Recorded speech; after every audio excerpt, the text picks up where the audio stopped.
소요가 그침에 바울은 제자들을 불러 권한 후에 작별하고 떠나 마게도냐로 가니라. 그 지방으로 다녀가며 여러 말로 제자들에게 권하고 헬라에 이르러 거기 석 달 동안 있다가 배 타고 수리아로 가고자 할 그때 유대인들이 자기를 해하려고 공모하므로 마게도냐를 거쳐 돌아가기로 작정하니 아시아까지 함께 가는 자는 베레아 사람 브로의 아들 소바도와 데살로니가 사람 아리스다구와 세군도와 더베 사람 가이오와 및 디모데와 아시아 사람 두기구와 드로비모라. 그들은 먼저 가서 드로아에서 우리를 기다리더라. 우리는 무교절 후에 빌립보에서 배로 떠나 닷새 만에 드로아에 있는 그들에게 가서 이레를 머무니라.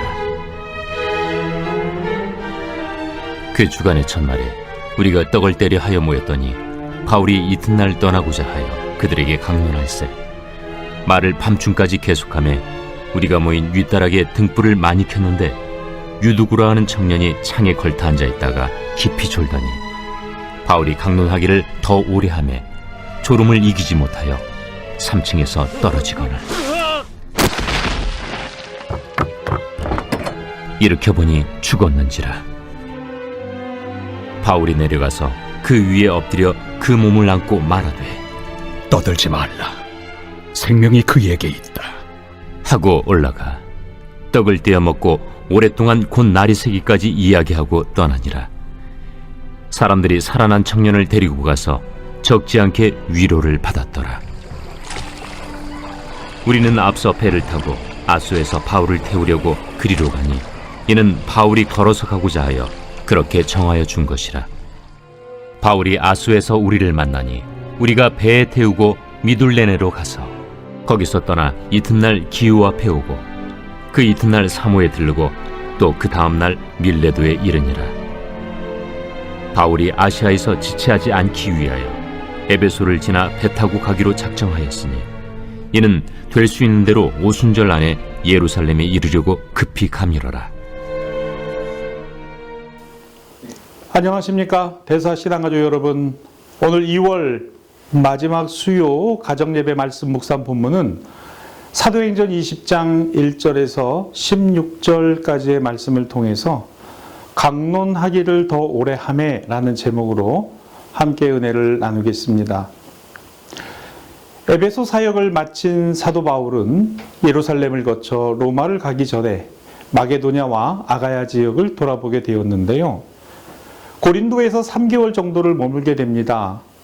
그리고 여러 말로 제자들을 권면하게 되었다고 성경은 기록하는데요. 다시 말하면 마게도냐를 거쳐 아가야 지방을 지나 예루살렘으로 가려는 바울의 일정 안에는 자신이 복음을 전하고 전도했던 사람들을 돌아보기 위한 여정을 포함시켰던 것으로 보입니다. 사도 바울의 전도는 곧 양육이었습니다. 다시 말하면 그의 1, 2, 3차 전도 여행을 돌아보면 그렇다는 것인데요. 자신이 복음을 심어준 곳에 들려 사람들을 만나고 다시 권면하고 위로하며 축복하는 내용이 자주 등장을 합니다. 끊임없는 관심, 무엇보다 신앙을 이제 막 가지기 시작한 이들과 이제 신앙을 세워가기 시작한 교회 공동체를 자신의 관심 안에 두는 바울 사도의 모습을 보게 됩니다. 우리의 신앙과 믿음도 이와 같은 모습으로 항상 새로워지기를 원합니다. 단순히 교회로 사람을 데려오는, 교회로 인도하는 것만이 아니라 거기에서 맞춰지는 것이 아니라 끝까지 돌아봐주고 좋은 신앙과 믿음의 유대관계를 이어가는 것이 중요합니다. 바울 사도 당시 초대교회 성도들이 살아가던 시대에는 예수님을 믿는 문화나 예수 믿는 사회가 아니었습니다. 오히려 예수 믿는 사람들은 극히 적었고 쫓겨다녔으며 핍박을 받았습니다. 박해를 받는 사람들이었던 것이죠.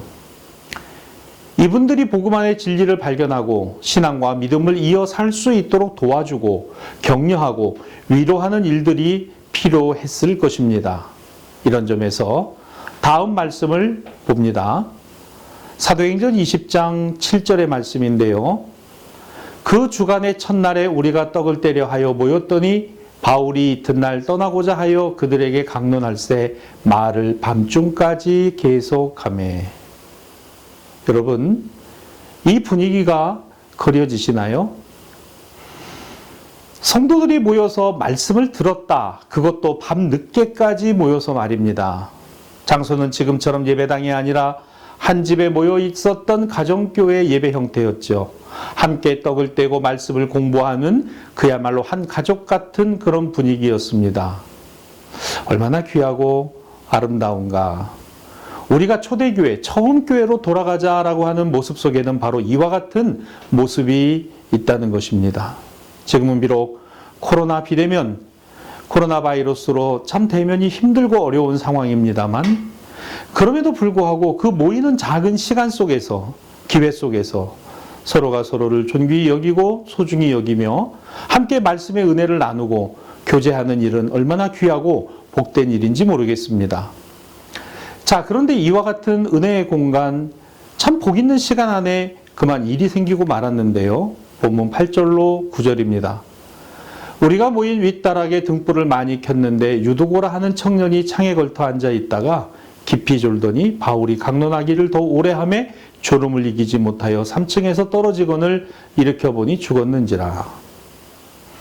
이 예배와 모임의 장소인 가정집은 3층 다락이 있었습니다. 여기에 유두고라 이름하는 청년이 앉아있다 그만 졸다 떨어져 죽었다고 하는데요. 여기 이름이 기록된 걸로 봐서는 사실을 기록한 내용이라고 볼 수 있겠죠. 어떻게 이런 일이? 아마도 워낙 사람이 많으니까 3층까지 사람들이 가야 했던 것 같습니다.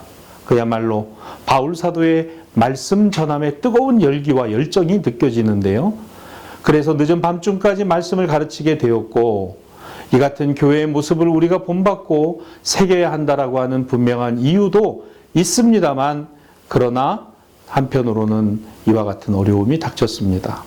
사랑하는 신앙가족 여러분, 교회는 시대의 어려움 속에서 시대의 아픔 위에 공감하는 것도 필요하고 동시에 시대 속에 호흡하는 것도 필요합니다.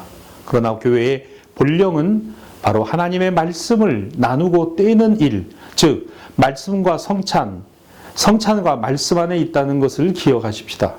그죠? 교회에 왔다 갔다 하는 사람들은 절대 모를 일입니다. 이름만 걸어두고 신자인 척하는 것, 그것이 바로 올바른 은혜의 사모함은 아닐 것입니다. 어찌 보면 유두고라고 하는 청년은 이와 같은 말씀을 사모하고 말씀을 듣기 위해 피곤한 중에도 3층에서 말씀을 듣다가 그만 떨어져 죽었다는 것인데요. 여러분 생각해 보세요. 얼마나 놀랐겠습니까? 얼마나 많은 사람들이, 그 공간에 있던 사람들이 놀랬을까?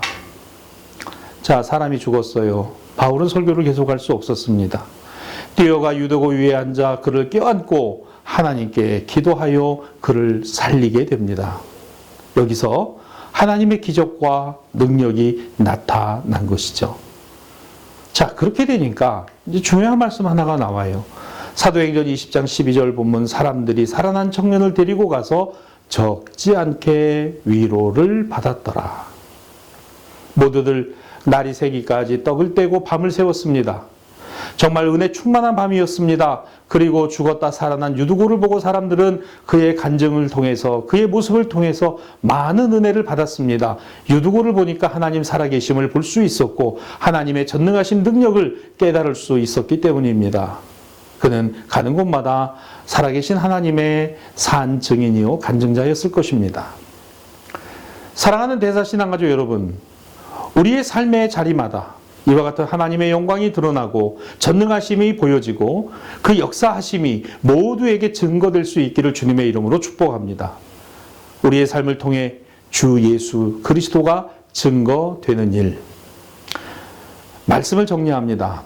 오늘 본문에서 우리는 바울 사도의 지칠 줄 모르는 복음의 뜨거운 열정을 볼 수 있었을 뿐만 아니라 그는 말씀을 전하고 전하는 일에 최선을 다했다는 것을 보게 됩니다. 여러분, 인생의 성공과 실패, 그러나 이것이 우리에게 그리 중요하진 않습니다. 기준이 어디에 있는가? 다만 내가 있는 삶의 자리에 최선을 다하고 오늘 최선을 다함 속에 살아계신 하나님을 증거하는 일이야말로 얼마나 귀한 일인가를 다시금 말씀 안에 깨닫게 됩니다. 주님의 사람 바울, 그는 환경을 이기고 주변의 사람을 변화시키며 세상에 복음을 심었습니다. 그의 강론에는 힘이 있었고 항상 생명과 소망이 있었습니다. 생명과 소망이신 주님의 말씀이 있었습니다. 비록 자신 앞에 사람을 보고 말하고 있었지만 그의 시야는 언제나 모든 일의 주관자이신 주님을 바라보고 있었고 주님의 전능하심을 믿고 확신했습니다. 그의 기도는 능력이 있었습니다. 유두고는 오늘 그 증거입니다. 교회는 살아계신 주 예수 그리스도와 하나님의 전능하심의 증거입니다. 오늘 여러분의 가정이 또 생업이, 자녀들이 이와 같기를 주님의 이름으로 축복합니다. 기도하겠습니다. 주님, 복음의 열정으로 하루하루를 살아가는 우리의 삶이 되게 하여 주옵소서. 복음 안에 나타난 전능하신 하나님, 그리스도 예수의 역사하심이 간증되고 증거되며 또한 주변 모든 이들에게 보여지게 하옵시고 이와 같이 복된 삶을 살아가는 우리 모두가 되게 하여 주옵소서. 주님, 복음의 열정이 식어지고 신앙과 믿음이 사그러지고 있습니까? 성령이여, 우리의 마음에 뜨거운 복음의 감동과 열정들이 다시금 피어오르게 하시고 오늘의 시대 안에 복음과 신앙을 잘 지켜나가는 복 있는 하나님의 자녀들 우리 모두가 되게 하여 주옵소서. 예수님의 이름으로 기도하옵나이다. 아멘.